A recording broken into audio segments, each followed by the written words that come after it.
Hello बेटा, अस्सलाम वालेकुम। हमने वेव मोशन वाले सेक्शन को कंप्लीट कर लिया है और अब हमने इस पर कुछ एमसीक्यूज की प्रैक्टिस करनी है ताकि जो अपकमिंग टेस्ट हमने रखी हुई है उसके लिए सबकी अच्छे तरीके से तैयारी हो जाए। तो आप इस वीडियो को आखिर तक देखिएगा ताकि आपको एमसीक्यूज का कुछ आइडिया हो जाए। तो अब हम क्वेश्चन नंबर 1 को स्टार्ट करते हैं और यहां पर ये बोल रहा है कि if x is equal to a sin omega T plus pi by 6 and x not is a cos omega T, then what is the phase difference between the two waves. बेटा यहां पर दो वेव्स की equation है, एक x है और एक x नॉट है और पूछ रहा है कि इन दोनों के दरमियान में फेज का कितना फर्क है। हमें ये ऑप्शन भी मिले हुए हैं तो इनको देखकर अब हम कौन से ऑप्शन को पिक करते हैं।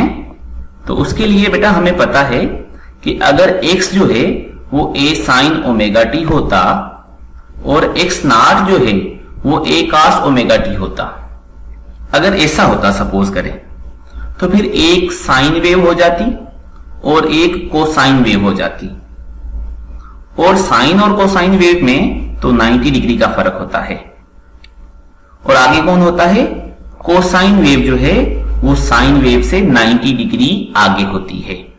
तो अगर ऐसा, हम बाद में आते हैं, अगर ऐसा होता तो फिर जो x नॉट है यानी कोसाइन फंक्शन वो लीड करता x को कितनी डिग्री से, 90 डिग्री से। ठीक है, वैसे तो ये जो x नॉट है ये 90 डिग्री x से आगे है, पर क्योंकि x के पास पाई बाय 6 भी है तो 30 डिग्री इसके पास है, तो फिर ये 90 आगे था और ये जो है इसके पास 30 फेज में है। तो इस 30 डिग्री को अगर हम माइनस कर लें तो पाई बाय 6 क्योंकि 30 डिग्री होता है तो 30 डिग्री को अगर हम माइनस कर लें, ये x नॉट जो है ये 90 डिग्री आगे था, कोसाइन फंक्शन साइन फंक्शन से 90 डिग्री आगे होता है, पर क्योंकि इसमें 30 डिग्री है तो इस 30 डिग्री को अगर हम माइनस कर लें तो बाकी कितना बचेगा, 60 डिग्री। तो ये जो cos वाला फंक्शन है ये साइन वाले फंक्शन से 60 डिग्री आगे है। अगर सिंपल होता तो 90 डिग्री आगे था, पर क्योंकि इसके पास 30 डिग्री यहां पर प्लस हो रही है तो इस 30 को जब माइनस करेंगे तो बाकी 60 डिग्री बचेगा। अब हम 60 डिग्री को पाई बाय 3 भी बोलते हैं, इसलिए ये ऑप्शन नंबर ए जो है ये हमारा राइट ऑप्शन हो जाएगा। अब इसी क्वेश्चन में लैंग्वेज को थोड़ा चेंज करके हमसे कुछ और चीज भी मालूम करवा सकता है, जैसे कि यहां पर ये बोल रहा है कि two waves are represented by, ये दो वेव्स हैं जिनको हम रिप्रेजेंट करते हैं, y1 को a sin omega T plus pi by 6 और y2 जो है वो a cos ओमेगा टी। तो बताओ तो कि इन दोनों का रिजल्टेंट एम्पलीट्यूड कितना होगा। ठीक है, तो बेटा y1 का एम्पलीट्यूड a है और y2 का एम्पलीट्यूड भी यहां पर देखो a है, तो दोनों का एम्पलीट्यूड सेम है और इन दोनों के दरमियान में एंगल हम मालूम कर चुके हैं कि 60 डिग्री या पाई बाय 3 है। तो आप इनको दो वेक्टर्स की तरह सपोज करो कि हमारे पास दो वेक्टर हैं जिनका एम्पलीट्यूड इक्वल है और एंगल उनके दरमियान में कितनी है, 60 डिग्री की। और इन ऑप्शन में से बताओ कि इन दोनों का रिजल्टेंट वेव जो है उसका एम्पलीट्यूड कितना होगा। तो बेटा दो वेव्स का रिजल्टेंट एम्पलीट्यूड अगर उन दोनों के दरमियान में एंगल मिली हो जो कि यहां पर 60 डिग्री है, वो हम कैसे मालूम करते हैं, जैसे हम वेक्टर्स का रिजल्टेंट मालूम करते हैं। तो जो रिजल्टेंट होता है कोसाइन ला क्या होता है, a1 square plus a2 square plus 2a1 a2 cos theta. पर यहां पर क्योंकि दोनों वेक्टर्स का एम्पलीट्यूड सेम है तो अंडर दिस कंडीशन अगर दोनों वेव्स का या दोनों वेक्टर्स का एम्पलीट्यूड या मैग्नीट्यूड सेम हो तो फिर जो रिजल्टेंट मैग्नीट्यूड होता है वो हम कुछ इस तरीके से मालूम करते हैं, यानी 2a cos थीटा बाय 2। ठीक हो गया। अब यहां पर जो एंगल है वो 60 डिग्री है, तो 60 डिग्री को जब हम हाफ करेंगे तो कितना बन जाएगा, 30 डिग्री। यहां पर क्या हो जाएगा 30 डिग्री, 60 को हाफ किया 30, और फिर 30 डिग्री जो होता है cos 30 डिग्री √3/2 के बराबर होता है। तो यहां पर ये 2 में कट जाएगा, तो बाकी क्या बचेगा, resultant amplitude is equal to a√3। तो ये वाला जो ऑप्शन है √3a, ये राइट ऑप्शन है। Move on to next question. When a sound wave of frequency 300 Hz passes through a medium, the maximum displacement of the particle of the medium is 0.1 centimeter. The maximum velocity of the particle is equal to, बेटा यहां पर एक sound की frequency बता रहा है और उसका मैक्सिमम डिस्प्लेसमेंट यानी एम्पलीट्यूड भी बता रहा है, और पूछ रहा है कि मैक्सिमम वेलोसिटी कितनी होगी।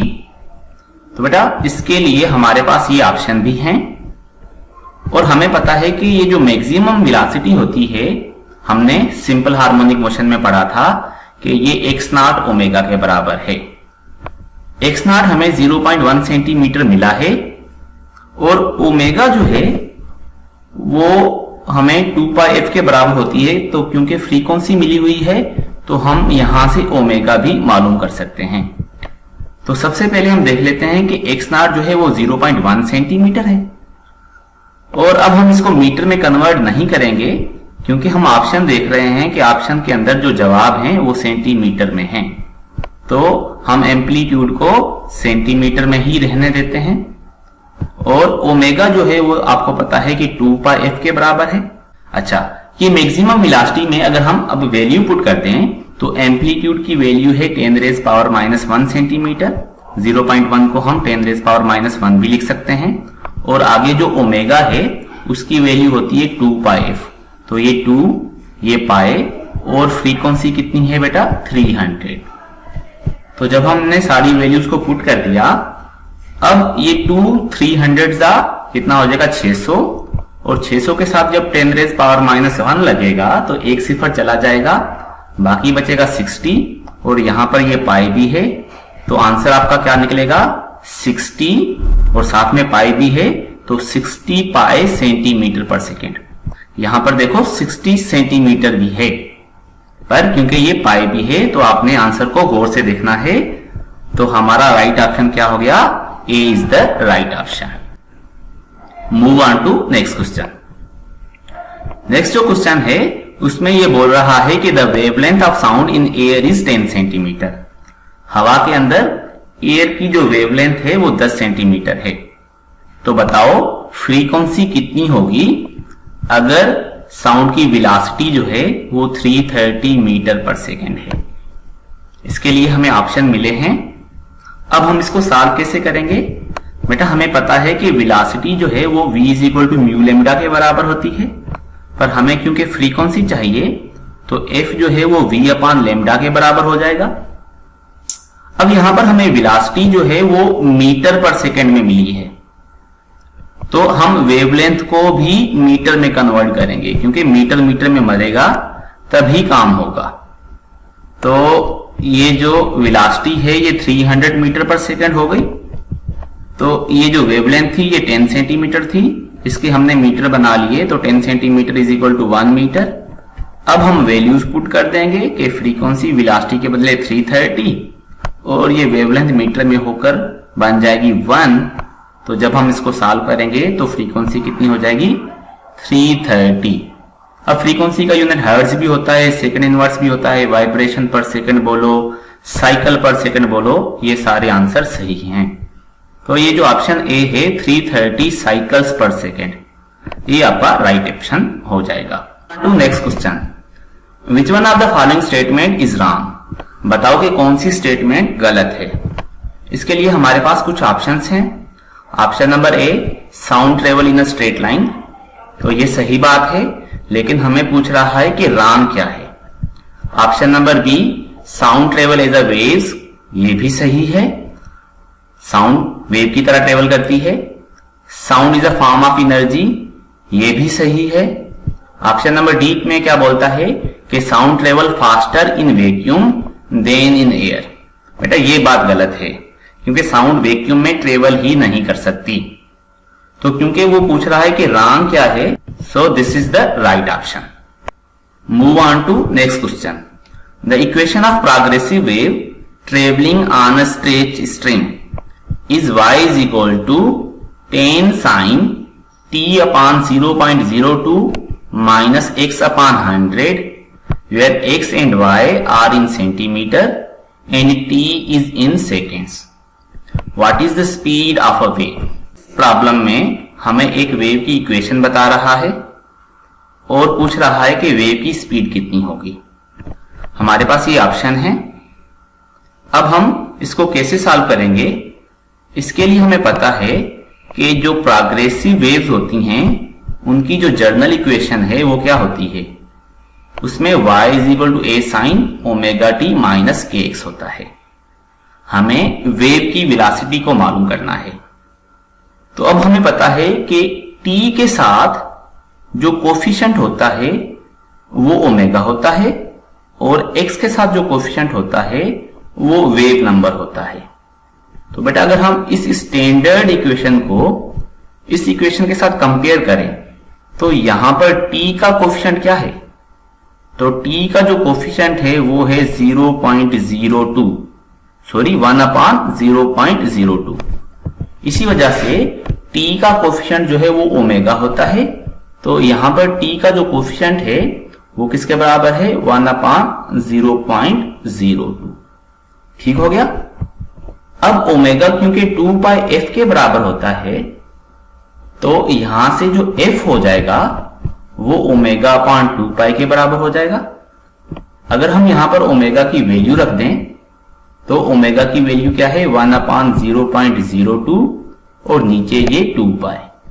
तो बेटा हमें यहां से फ्रीक्वेंसी की वैल्यू मिल गई, लेकिन हमें वेलोसिटी की वैल्यू चाहिए और वेलोसिटी जो है वो म्यू लैम्डा के बराबर होती है। पार्टिकल की वेलोसिटी नहीं पूछ रहा, स्पीड ऑफ वेव पूछ रहा है। अगर पार्टिकल की वेलोसिटी पूछता तो हम x नॉट ओमेगा लिखते। तो आपने लैंग्वेज को गौर से देखना है। तो बेटा फ्रीक्वेंसी आपने मालूम कर ली है। अगर आपको वेवलेंथ भी मिल जाएगी तो फिर आप वेलोसिटी को कैलकुलेट कर सकते हो। अब वेवलेंथ को कैलकुलेट करने के लिए हमें पता है कि x का जो कोफिशिएंट होता है हम उसको k बोलते हैं, ठीक है। और यहां पर देखो x का जो कोफिशिएंट है वो है 1/100, ठीक है। x के साथ क्या है, 1/100। तो ये जो k की वैल्यू है ये 1/100 हो जाएगी। सेंटीमीटर इनवर्स क्यों लिखा, क्योंकि यहां पर x और y सेंटीमीटर में है। तो x अगर सेंटीमीटर में है तो k जो है वो सेंटीमीटर इनवर्स होना चाहिए, ताकि सेंटीमीटर और सेंटीमीटर इनवर्स एक दूसरे में कैंसिल हो जाएं, क्योंकि ये जो फैक्टर्स हैं बेटा ये एंगल की तरह होते हैं और इनका कुछ भी यूनिट नहीं होता। तो ये k की वैल्यू होगी। अब k जो है वो 2π/λ के बराबर होता है। तो अगर हम वैल्यू पुट कर दें तो ये हो जाएगा 1/100। अब यहां से अगर हम क्रॉस मल्टीप्लीकेशन कर लें तो 100 जब यहां पर आ जाएगा तो 2 × 100 क्या हो जाएगा, 200π, और लैम्डा इधर आ जाएगा ऊपर। तो लैम्डा की वैल्यू बन जाएगी 200π सेंटीमीटर। अब हमें फ्रीक्वेंसी और वेवलेंथ दोनों की वैल्यू का पता है। तो अगर हम वेलोसिटी के फार्मूले में ये पुट कर दें तो पहले फ्रीक्वेंसी की वैल्यू रखते हैं जो 1/0.02 × 2π है यहां से, और उसके बाद वेवलेंथ जो है वो 200π सेंटीमीटर है। बेटा ये देखो पाई जो है ये पाई में कैंसिल हो जाएगा और ये 2 जो है ये 2 में कैंसिल हो जाएगा। तो ऊपर क्या बचेगा 100 और नीचे क्या बचेगा 0.02। तो जब हम ये पुट करेंगे जो रिमेनिंग चीजें हैं तो 100 सेंटीमीटर ऊपर बचेगा और 0.02 को हम 2 × 10⁻² भी लिख सकते हैं। तो यहां से 100 सेंटीमीटर/2 × 10⁻² हो जाएगा। 100 को बेटा जब हम 2 से डिवाइड करेंगे तो ये बन जाएगा 50 और 10⁻² जब ऊपर जाएगा तो ये हो जाएगा 10⁻+2। तो सॉल्व करने से ये हो जाएगा 5000 और यूनिट क्या होगा सेंटीमीटर/सेकंड, ठीक है। तो यहां पर ये देखो ऑप्शन मिला जुला है 50 सेंटीमीटर/सेकंड। तो बहुत सारे स्टूडेंट इसको भी टिक कर देंगे, पर ये देखो 5000 सेंटीमीटर है। तो अगर हम इसको 100 से डिवाइड करें तो ये बन जाएगा 50। मीटर में कन्वर्ट करने के लिए हम सेंटीमीटर को 100 से डिवाइड करते हैं। तो ये जो 50 मीटर पर सेकेंड है, this is the right option. Move on to next question. If v is the velocity of wave and omega is the angular velocity, then the propagation constant or wave number is given by। इसके लिए हमारे पास ये option है। अब हमें k की value कैसे निकालनी है, तो बेटा इस क्वेश्चन को हम कैसे सॉल्व करेंगे। तो बेटा इसके लिए हमें पता है कि ये जो वेव नंबर है या प्रोपेगेशन कांस्टेंट है, ये 2 पाई अपॉन लैम्डा के बराबर होता है और v is equal to mu lambda भी होता है। ओमेगा जो है वो 2 पाई एफ होता है, तो एफ जो है वो ओमेगा अपॉन 2 पाई के बराबर हो जाएगा। तो हमने एफ की वैल्यू पुट कर दी और लैम्डा सेम रखा। अब लैम्डा की वैल्यू मालूम करेंगे तो 2 पाई इधर आ जाएगा और ये क्या बन जाएगा 2 पाई इंटू वेलोसिटी और ये ओमेगा फिर क्रॉस मल्टीप्लीकेशन में नीचे आ जाएगा। तो ये वेवलेंथ की वैल्यू मिल गई और वेवलेंथ की वैल्यू अगर हम यहां पर पुट कर दें तो 2 पाई ऑलरेडी ऊपर था, इसको डिवाइड कर दिया हमने, वेवलेंथ की वैल्यू 2 पाई वेलोसिटी अपॉन ओमेगा। बेटा ये 2 पाई में कट गया। अब ओमेगा चला जाएगा ऊपर, तो ये ओमेगा जो है थर्ड नंबर से इधर आ गया। 2 पाई में कट गया था, तो ऊपर क्या बचेगा ओमेगा और नीचे क्या बचेगा वेलोसिटी। तो ये जो प्रोपेगेशन कांस्टेंट है ये ओमेगा अपॉन वेलोसिटी के बराबर है। के ओमेगा अपॉन वेलोसिटी के बराबर होता है, इसको फर्दर हम वेरीफाई भी कर सकते हैं। अगर हम ओमेगा और वेलोसिटी की वैल्यू यहां पर रखें तो ओमेगा जो है वो 2 पाई एफ के बराबर होता है और वेलोसिटी जो है वो म्यू लैम्डा के बराबर होती है। फ्रीक्वेंसी में कट जाएगी तो के की वैल्यू क्या बचेगी 2 पाई अपॉन लैम्डा और हमें पता है कि के 2 पाई अपॉन लैम्डा के बराबर होता है। तो इस तरीके से हम इसको क्रॉस चेक भी कर सकते हैं। So option number B is the right option. Move on to next question. Sound wave having the following frequency are audible to human beings. कौन सी साउंड वेव्स हैं जो इंसान को सुनाई देती हैं? इसके लिए हमारे पास ये ऑप्शन है। बेटा अब हमें पता है कि ऑडिबल वेव्स की जो फ्रीक्वेंसी होती है वो 20 टू 20 किलो हर्ट्ज के दरमियान में होती है। ठीक है, तो जो 20 हर्ट्ज से नीचे वाली होंगी वो भी इंसान को सुनाई नहीं देती और 20 किलो से ज्यादा वाली भी इंसान को सुनाई नहीं देती। तो ये 5 साइकिल पर सेकेंड जो है ये 20 से कम है और ये 27,000 ये 20 किलो से भी ज्यादा है और ये 50,000 भी ज्यादा है 20 किलो हर्ट्ज से। तो ऑप्शन नंबर जो सी है 5000 ये 20 से बड़ा और 20 किलो से कम है। सो ये इस रेंज के दरमियान में आ जाता है, इसलिए this is the right option. Move on to next question. If the amplitude of sound is doubled and frequency is reduced to 1/4, the intensity of the sound at the same point will be। अगर हम किसी sound के amplitude को double कर दें और frequency को 1/4 कर दें तो फिर इंटेंसिटी के साथ क्या होगा? हमारे पास ये ऑप्शन भी हैं। अब इसके लिए हमने इंटेंसिटी के फॉर्मूले को ड्राइव किया था। याद है आपको जब मैंने एनर्जी इन वेव्स आपको बताया था तो उसमें हमने इंटेंसिटी के फॉर्मूले को भी ड्राइव किया था। तो अगर आपने ये सारे लेक्चर्स नहीं देखे तो बेटा आप YouTube पर जाकर ये सारे वीडियोस देखें और आपको ये टेस्ट में बहुत हेल्प करने वाले हैं। बेटा इसमें बाकी सारे फैक्टर्स तो सेम हैं, सिर्फ फ्रीक्वेंसी और एम्पलीट्यूड को वेरी करवा रहा है। तो हम जो रिलेशनशिप लेंगे उसमें फ्रीक्वेंसी और एम्पलीट्यूड को ही वेरी करवाएंगे। तो I2 अपॉन I1 बराबर हो जाएगा F2 अपॉन F1, क्योंकि डायरेक्ट रिलेशनशिप है I की फ्रीक्वेंसी के साथ। तो ये 2:1 है तो ये भी यहां पर 2:1 होगा, क्योंकि डायरेक्ट रिलेशनशिप में सीक्वेंस सेम रहती है। पर बेटा क्योंकि फ्रीक्वेंसी के ऊपर स्क्वायर है तो यहां पर ये स्क्वायर भी आ गया। उसके बाद एम्पलीट्यूड है तो एम्पलीट्यूड की भी डायरेक्ट रिलेशनशिप है, तो ये भी A2 अपॉन A1 हो जाएगा और इसके ऊपर भी स्क्वायर है तो हमने यहां पर स्क्वायर कर दिया। अब यहां पर हमारे पास क्या बोल रहा है कि जो फ्रीक्वेंसी है वो 1/4 हो गई है। ठीक है, तो F2 जो है वो F1/4 हो जाएगी और नीचे ये F1 सेम और ऊपर ये हो गया स्क्वायर। ठीक है, उसके बाद एम्पलीट्यूड जो है वो डबल हो गया है तो a2 जो है वो 2a1 है, तो हमने 2a1 डिवाइडेड बाय नीचे वाला a1 और ऊपर स्क्वायर से।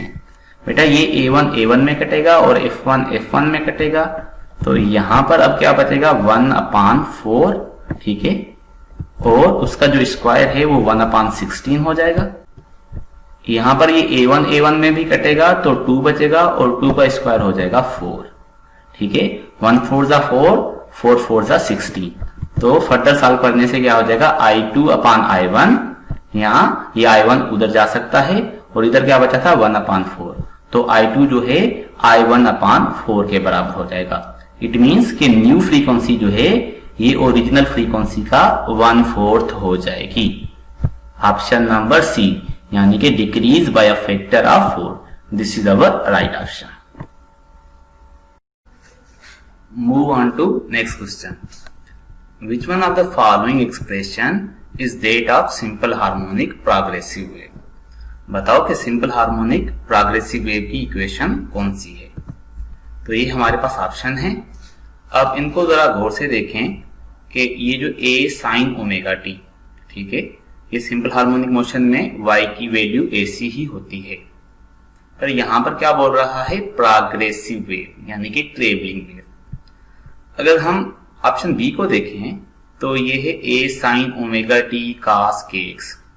बेटा ये आपको याद पड़ता है कि स्टैंडिंग वेव जो है वो कुछ इस तरीके की होती थी, y is equal to a sin kx cos omega T, ठीक है। ये ओमेगा टी kx आगे पीछे कर दें कोई फर्क नहीं पड़ता, ये एंगल्स ही हैं, और ये साइन और cos को भी आगे पीछे कर सकते हैं। तो ये जनरली स्टैंडिंग वेव की इक्वेशन है, ये सिंपल हार्मोनिक मोशन की है। पर सिंपल हार्मोनिक प्रोग्रेसिव वेव जो है वो तो ट्रेवल करती है ना, तो उसमें राइट या लेफ्ट के लिए प्लस माइनस भी लगता है। तो ये जो ऑप्शन सी है ये प्रोग्रेसिव वेव की इक्वेशन है, so C is the right option. Move on to next question. Ultrasonic waves are those waves. Ultrasonic waves कौन सी वेव्स होती हैं? Option number A, to which man can hear. इंसान जो है बेटा वो अल्ट्रासोनिक साउंड को हियर नहीं कर सकता क्योंकि वो 20 किलोहर्ट्ज से ज्यादा होती हैं, तो ये बात तो गलत है। ऑप्शन नंबर बी, मैन के नॉट हियर, हाँ ये बात सही है। आगे देखते हैं, आर ऑफ हाई वेलोसिटी। बेटा साउंड वेव्स की वेलोसिटी सबकी सेम होती हैं, इंफ्रा अल्ट्रा सबकी। फ्रीक्वेंसी अगर बोलता तो फिर अल्ट्रासोनिक साउंड की ज्यादा थी, पर वेलोसिटी तो सेम ही है और एम्पलीट्यूड भी सेम है, तो इट मीन्स के ये ऑप्शन नंबर जो डी है यानी कि मेन को वो नहीं सुनाई देती। This is our right option. Move on to next question. In a sinusoidal wave the time required by a particular particle to move from maximum displacement to zero displacement is 0.025 seconds. The frequency of the wave is. बेटा इसमें बोल रहा है कि एक particle को extreme position से zero displacement यानी मीन पोजीशन तक आने में इतना टाइम लगता है, तो फिर फ्रीक्वेंसी बता दो। तो बेटा मीन से एक्सट्रीम पोजीशन तक आपको पता है कितना टाइम लगता है t/4, और ये जो t/4 है ये 0.025 है, जिसको हम 25 इंटू 10⁻³ भी लिख सकते हैं, क्योंकि 1 2 3 डेसिमल प्लेसेस इधर आ गया और क्योंकि राइट की तरफ जा रहा है तो ये -3 हो जाएगा। अब अगर ये 4 उधर चला जाए तो टाइम की वैल्यू बचेगी, ये 4 इंटू 25 100 हो जाएगा इंटू 10⁻³ 100 जो है वो 10⁻² होता है, तो टाइम की वैल्यू को फर्दर सॉल्व करेंगे तो -3 और ये +2, तो बाकी बचेगा -1। इसको हम 1/10 भी बोल सकते हैं।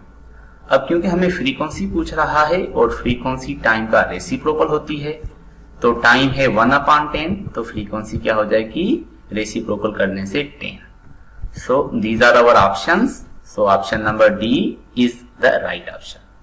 Move on to next question. Transverse waves can propagate. Transverse wave किस जगह से प्रोपेगेट कर सकती हैं? These are our options. Option A, in a case but not in a metal. तो बेटा ट्रांसवर्स वेव जो होती हैं आपको पता है वो सॉलिड में से ही पास होती हैं, लिक्विड के आउटर सरफेस में से हो सकती हैं, पर लिक्विड या गैसेस में से नहीं होती। So in a gas but not in a metal, metal तो सॉलिड होते हैं, यहां से तो हो सकती थी, गैस में तो नहीं हो सकती। So this is the wrong option. Option number B, in a metal but not in a gas. हाँ, ये सही बात है, क्योंकि मेटल से तो गुजरेंगी पर गैस में से नहीं गुजरेंगी। Neither in a gas nor in a metal, metal में से गुजरती हैं, इसलिए ये गलत हो जाएगा। आइदर इन अ गैस और इन अ मेटल, तो गैस में से तो नहीं गुजरती। तो ऑप्शन नंबर बी यानी इन मेटल में से गुजर जाएंगी और गैस में से नहीं गुजरेंगी। This is our right option. Move on to next question. Transverse wave can travel through, ठीक है, प्रोपेगेट करना या ट्रेवल थ्रू सेम बात है। अब इसमें ऑप्शन थोड़े चेंज करके सेम ही क्वेश्चन को आगे पीछे किया गया है, यानी ट्रांसवर्स वेव ट्रेवल कर सकती हैं air, water and copper wire. ये गलत बात है, क्योंकि एयर और वाटर में से नहीं गुजरती। इसी तरीके से air and copper wire but not through water, नहीं, ये भी गलत है, एयर में से नहीं गुजरती। A copper wire but not through air and water. So this is our right option. ठीक है बेटा। इसी तरीके से अगर लॉन्गिट्यूडनल या साउंड वेव्स की बात करता तो वो सारे मीडियम में से गुजर जाती हैं, पर वैक्यूम में से नहीं गुजरती। तो इन बातों का ख्याल आपने रखना है। Move on to next question. Velocity of sound waves in air is 330 meter per second. For a particular sound in air, a path difference of 40 centimeter is equivalent to a phase difference of 1.6 pi. The frequency of the wave is. बेटा इसमें आपको बता रहा है कि sound की जो velocity है वो 330 है और साउंड का जो पाथ डिफरेंस 40 सेंटीमीटर जब होता है तो फेज डिफरेंस 1.6 पाई होता है। तो फिर बता दो कि फ्रीक्वेंसी कितनी होगी। इसके लिए आपके पास ये ऑप्शन भी हैं। अब इसको हमने सॉल्व कैसे करना है, उसके लिए बेटा हमें पता है कि path difference upon phase difference, ठीक है, ये बराबर होता है लैम्डा अपॉन 2 पाई। मैंने आपको बताया है कि जब पाथ डिफरेंस लैम्डा होता है तो फेज डिफरेंस जो है वो 2 पाई के बराबर हो जाता है। अब यहाँ पर पाथ डिफरेंस जब 40 सेंटीमीटर होता है तो फेज डिफरेंस 1.6 पाई के बराबर हो जाता है। अगर हम इन वैल्यूज को यहाँ पर पुट कर दें तो पाथ डिफरेंस हो गया 40 सेंटीमीटर, तो फाई जो हो गया वो 1.6 पाई यानी फेज डिफरेंस। बेटा यहाँ से ये पाई इस पाई में कैंसिल हो जाएगा और फिर जब हम लेमडा के लिए सॉल्व करेंगे तो 2 जो है वो इधर आ जाएगा, ठीक है, तो ये हो जाएगा बेटा 80, ठीक है, 2 इंटू 40 क्या हो जाएगा 80 सेंटीमीटर सेम और नीचे क्या है 1.6। अब 1.6 को हम 16/10 भी लिख सकते हैं और वो 10 जब ऊपर जाएगा तो ये हो जाएगा 800/16, ठीक है, ये 16/10, 10 ऊपर चला गया और ये 16 हो गया, ठीक है। अब 1 16 16 और 5 16 80, तो 16 का टेबल लगाने से ये हो जाएगा 50 सेंटीमीटर। आ रही बेटा बात समझ में। अब ये 50 सेंटीमीटर है, ये हो गई ही वेवलेंथ, तो वेवलेंथ की वैल्यू निकल आई 50 सेंटीमीटर, पर हमें चाहिए फ्रीक्वेंसी, तो फ्रीक्वेंसी के लिए v is equal to mu lambda होता है, तो म्यू जो है वो v अपॉन लैम्डा है। बेटा यहाँ पर आप देखो कि जो वेलोसिटी है वो आपको मीटर पर सेकंड में मिली है, तो वेवलेंथ अगर आप सेंटीमीटर में रखोगे तो मीटर और सेंटीमीटर आपस में कैंसिल नहीं हो सकते, इसलिए आपने वेवलेंथ के भी मीटर बनाने हैं। तो बेटा 50 सेंटीमीटर जो होते हैं उसको 100 से डिवाइड करेंगे तो ये हो जाएगा 0.5 और 0.5 को हम 1/2 भी लिखते हैं, तो 330 वेलोसिटी और 1/2 जो है वो वेवलेंथ। अब ये जो 2 जब ऊपर जाएगा तो ये 330 को कर देगा 660, तो फ्रीक्वेंसी की वैल्यू क्या हो जाएगी बेटा 660 हर्ट्ज, ठीक है। So option number C is our right option.